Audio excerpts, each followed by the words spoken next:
इल्म था, बल्कि यकीन की हद तक इल्म था कि चूँकि सवाल मेरे महबूब कायद का है तो जवाब मेरे से पहले भला कोई और क्यों देगा। बिल्कुल सही। और मैडम शेख मुझसे पहले भला और क्यों पूछेंगी किसी से, बनता ही नहीं है। तो शुक्रिया। जिसको सबसे ज्यादा खुशी उससे सबसे पहले, हालांकि कपड़ों से नहीं लग रहा है, सबसे पहले ये कौलो फेल का तजाद है। अच्छा, दूसरी दिल की गहराइयों से मैडम शेख मैं आपकी पूरी टीम को मुबारकबाद देना चाहता हूँ, अथाह गहराइयों से, कि इतना अहम टॉपिक आपने सामने रखा। अल्लाह के फजलो करम से मैं रात भर सोच रहा था और सुबह भी सोच रहा था और एक देग भी मानी हुई थी कि आज मेरी टीम ये सवाल रखे ताकि हमारा जो पाकिस्तान का 75 साल तारीख का एक बहुत बड़ा मसला सामने आ गया, उसके लिए हम भी अपनी राय दे सकें। तो मैं दिल की अथाह गहराइयों से, बल्कि कथा गहराइयों से मुबारकबाद पेश करता हूँ।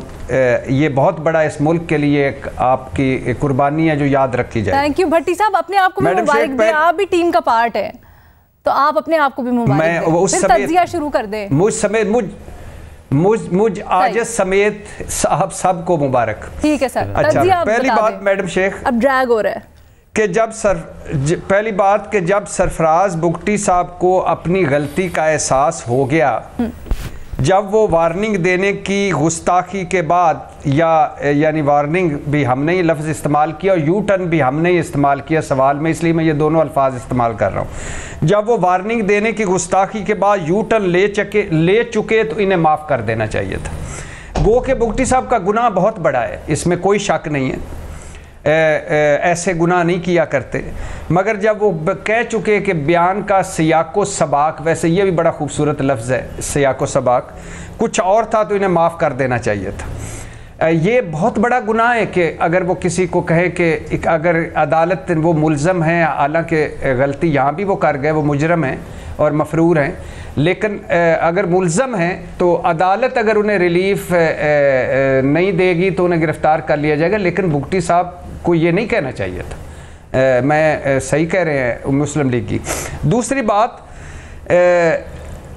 चश्मे बदूर मेरे भाई सरफराज बुगटी साहब, क्या आपने कहा कि नवाज शरीफ साहब गिरफ़्तार होना चाहेंगे। वो खलील खान और थे जो फाख्ता उड़ाया करते थे, अब तो रिस्क फ्री से ज़ीरो गारंटियों तक और ज़ीरो गारंटियों से धमकियों तक जो कुछ हो रहा है वो गिरफ़्तारी से बचने के लिए हो रहा है। अच्छा, तीसरी बात मैडम शेख के ये गलत बात है, बयानबाजी से कद बढ़ाने की कोशिश ना करें। ये ठीक है कि इससे बुगटी साहब का कद बढ़ सकता था, लेकिन अब उनकी उम्र 20-21 साल नहीं है और मेडिकली 20-21 साल तक कद बढ़ा जा सकता है।